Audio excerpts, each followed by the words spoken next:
That's a Black Sabbath riff from 1992, mind you here, guys. That was from the song Buried Alive off the album Dehumanizer, which is the album we shall be talking about here today. Well, hello, my friends. We meet again. It has been a while. Where should we begin? Now, I am utterly convinced that everyone just ignores and automatically writes off basically every Black Sabbath album after Mob Rules. And I mean, yes, the 80s output was of greatly varying quality and fell into much more like melodic, kind of cheesy 80s metal style, but Dehumanizer here completely course corrects. This is unironically Black Sabbath's probably heaviest and darkest record, and that's not an exaggeration at all. Through several twists of fate, which I'm not going to get into here, we are blessed with another Mob Rules Black Sabbath album, based. That being Tommy Iommi on guitar, Geezer Butler on bass, Vinny Appice on drums, and of course, the almighty Ronnie James Dio on vocals. And despite being over 50 years old when this album was made, I don't think Dio has ever sounded better, and he's at his most venomous and angry here on this record.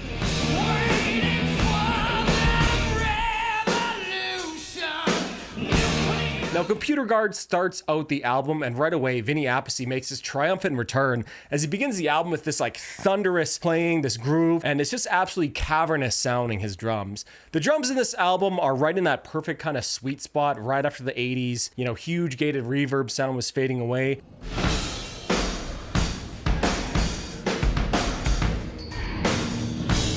But before all the snares got really dry sounding later on, it's that perfect mix, kind of like Dirt, which is a comparison I'm going to make a few times here. This album has a lot of similarities with Dirt to it, in my opinion. It actually sounds like Vinny is playing his drums in this Gothic cathedral that is featured on the album cover. Like, almost exactly. And real quick, boys, this is probably like the best album cover they ever made as well. Like, look at this, bud. I know this is like the first 3 album covers are iconic, but I mean, this one is just so fucking cool and sick. I don't know. And that's easily the best Black Sabbath logo. We have a Grim Reaper inside a church dedicated to a computer. He's using Sith lightning on some poor soul. Absolutely fantastic metal cover, which fits in expertly with Computer God's extremely dark feeling verses and intro riffs.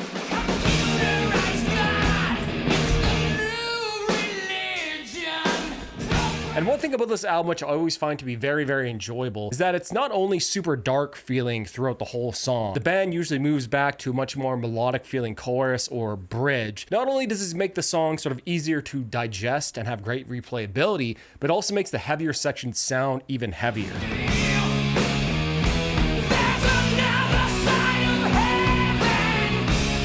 If everything's heavy and dark, then nothing is, right? Like here on Computer God, which is a song about the near religious worship of technology and a sort of like technocratic fervor, which, let's be real, has only gotten way worse since this was written in 1992. And I love the ending of this song. Really feels like something straight up heaven and hell, just progresses so nicely.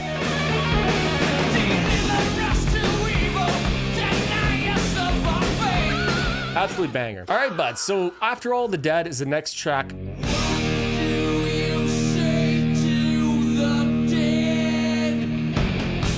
And honestly, I could have swear to God that this could have been on Alice in Chains' Dirt. After All the Dead is just such a cool, like, grungy sort of Alice in Chains thing, where you have that cool, like, intro, but then you get this, the verse riff with these huge chords, right? One day I say to the dead, will forgive me forever. Like, it's just so cool and so heavy. That's just so Alice in Chains, especially with that little vocal harmony they're adding there too. I just love that. It's so cool. Like, tell me that wouldn't be on an Alice in Chains song, right? Like, that's just Alice in Chains right off the bat.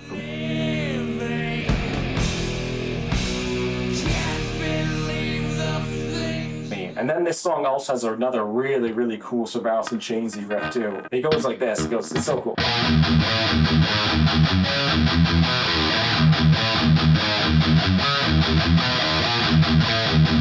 Like, that's just another cool, really cool riff that you might have even heard off like something like Facelift. Really, really cool.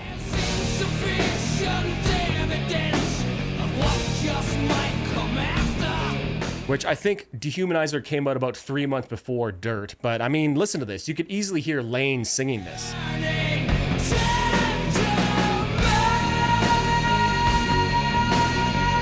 And no shame at all by this. I love Dirt. I think it's a fantastic record. And I really like how the sort of very dark and grungy and gritty sound was sort of permeating throughout the metal world even before Alice in Chains. You know, they had Facelift, but even before Dirt came out, right? I like how it was sort of permeating through. And Dehumanizer is a great example of this.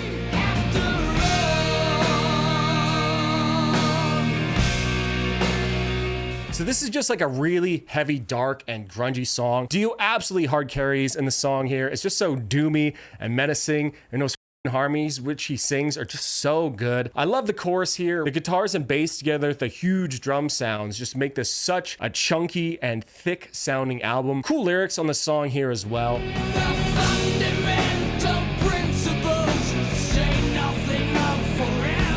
Dio essentially asking questions of the afterlife to the already dead. Interesting topic. Two bangers right off the rip, and two very, very dark songs that I assume the track list was ranged to show that this is like a brand new, darker era of Black Sabbath. Now, TV Crimes picks up the next, and it picks up the tempo a little bit here. This feels like it could have been on Heaven or Hell or Mob Rules.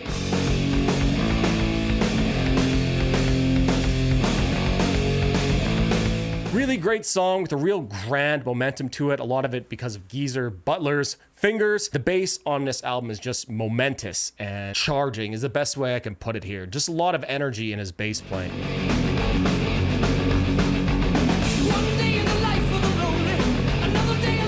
Again, I think this song is absolutely hard carried by Dio, especially on that chorus. Dio is just on demon time here, boys.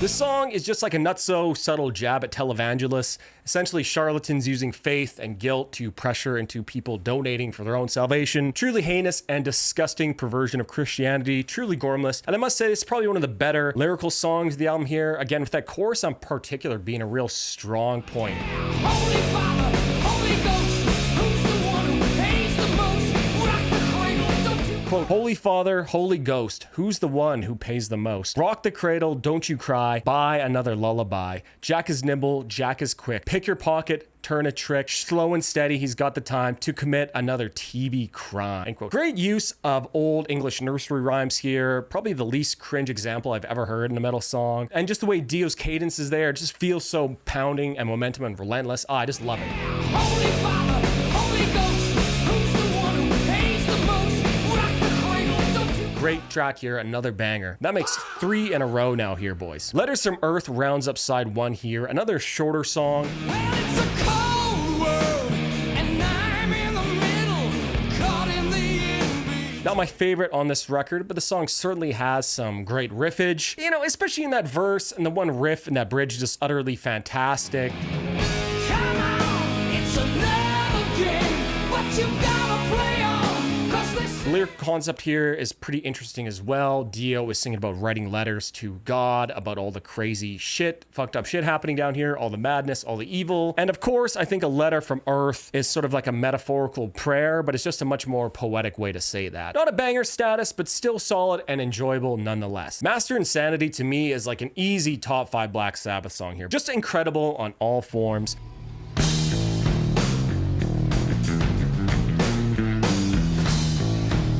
All right, so I have to bring up the guitar one last time here, guys. That is for the song Master of Insanity. Obviously, the song starts off with bass, but the guitar riff that doubles it is equally just as cool. It's just so like nasty.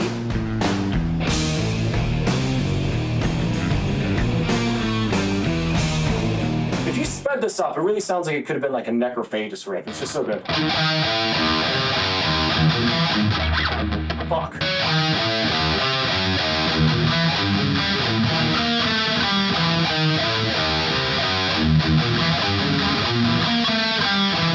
Just so cool. I know I played that sloppy as shit, but you can hear it better on the record. We'll just play a clip for you right now. But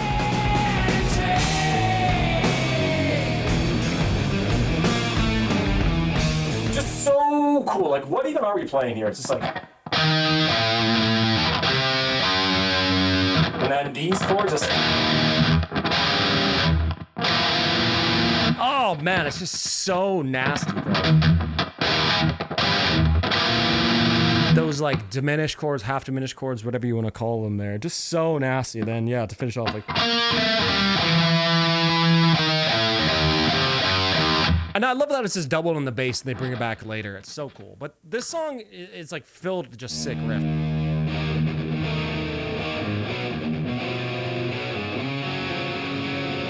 Right, even the chorus riff or intro riff too, it's cool.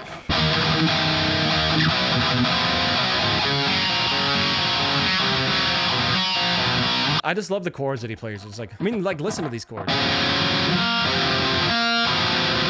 Oh man, that's such a nasty chord. And especially with like Dio singing over top, right? Beyond the lies! Right, there he is playing that flat fifth, that bluesy scale, right? Beyond the lies, you will see.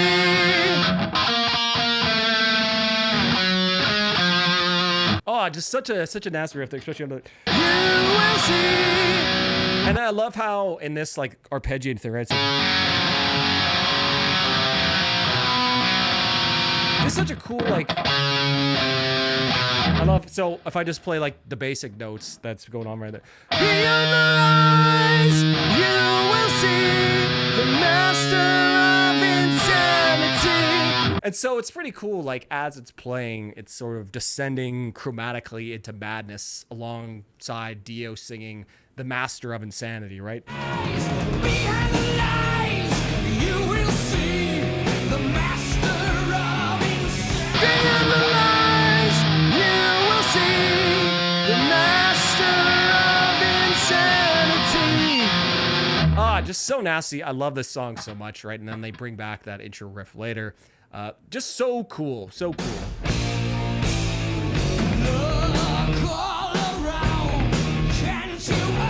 Geezer Butler's incredible menacing bass in the beginning to that cool intro / chorus riff before they go into that very, very bouncy verse riff, which is so unique in Sabbath's career, with Dio just soaring all above it. It's just so good, man. I love this song.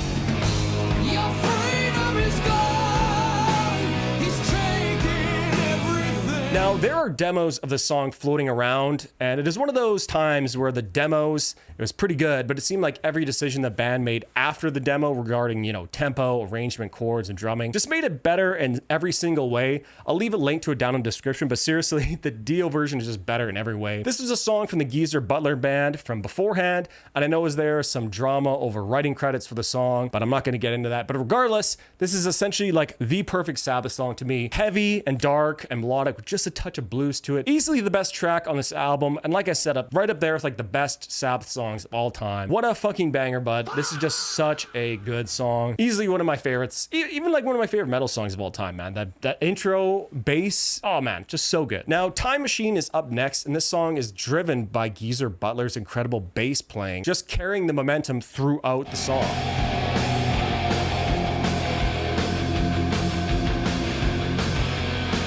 Sounding like a Mob Rules track again here, the track rides that fine line between like this heavy darkness and melody, which this album is just so good at. And the best example of this would be how the band transitions from the real chromatic and crunchy pre-chorus and evolves into this excellent melodic chorus.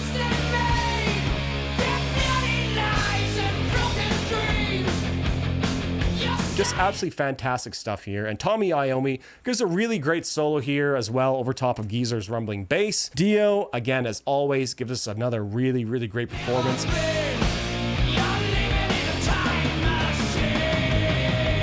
And a really, really cool metaphor here, saying that essentially you are yourself a time machine when you wake up and you can decide you control your own destiny, right? It might as well have been you coming back in a time machine and changing your own life trajectory. Cool metaphor. Another banger here as well. Sins of the Father is a really, really cool progressive track. One of the rare point A to point B songs in Sabbath's career. Features some really, really great heavy riffs and bass playing once again. I am the crazy man who lives inside your head. Maybe my favorite Tommy Iommi solo from this album is here, and I love how that last minute or so of the song is just like Tommy soloing and Dio kind of ad-libbing, going back and forth. So cool.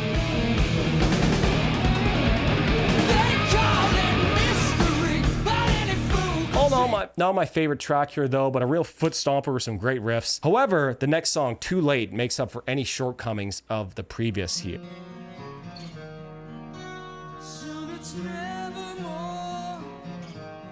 Beginning with like another fantastic clean acoustic intro combined with Dio's great singing, filled with some real cool melodic movements and chord changes here. And man, I just love when the bass and drums join in after that intro. Just goosebumps every single time, man. So good.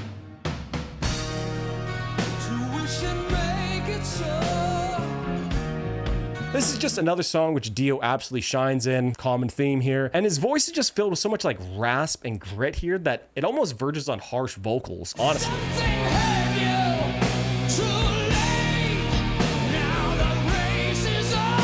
Interesting key change going to the bridge here as well. And this higher key really lets Dio's vocals soar on top of everything.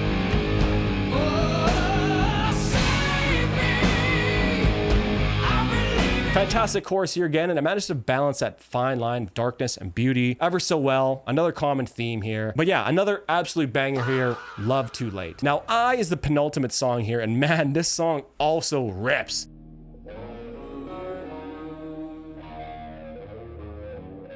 The soft intro reminds me of like maybe like an interlude between some of the jazzier sections on the first Sabbath record before it explodes with one of Tommy's best riffs, man.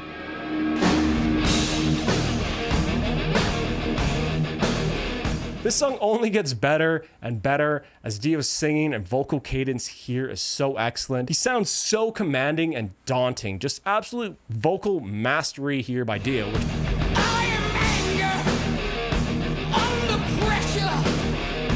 Which, by the way, again, he was 50 years old when he recorded this, boys.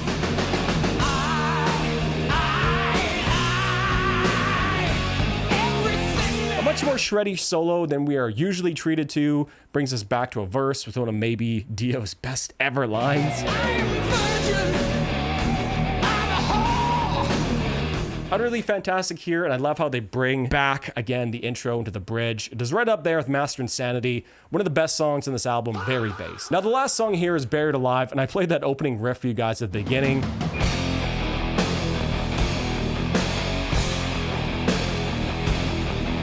This is just a song which to me sounds like it could have been an Alice in Chains track too. You know, think like Junkhead or Sick Man, like that kind of vibe here, right? But yeah, like I talked about, you know, I briefly played the Buried Alive riff at the beginning, but it's just such a like nasty chromatic riff. And again, this was like 1992. You know what I mean? Like we have so many, like so many bands playing that now, and here was Black Sabbath in 1992 playing a riff like.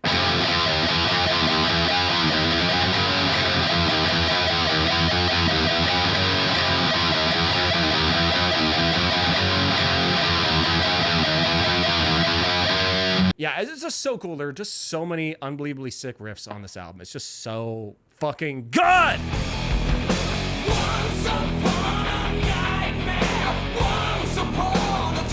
But let's be honest here, Alice in Chains has huge Black Sabbath influence on it here. And that opening chromatic riff where Dio joins in and just starts singing this very like demonic lower harmony to it, maybe like a lower fifth, very Alice in Chains coded too. It's just so evil and daunting and dark sounding. Really feels like you're kind of being buried alive as the dirt's pouring on top of you. So good, man.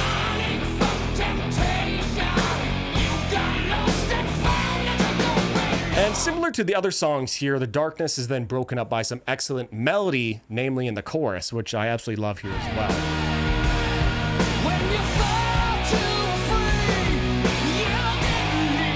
The bridge solo section also does just such a good job of hanging out in that very minor feel, you know, pedaling back on the minor 1 and major 6 chords during the solo before descending right back down, you know, into that ever so powerful and dark chromatic intro riff. Such a cool movement there.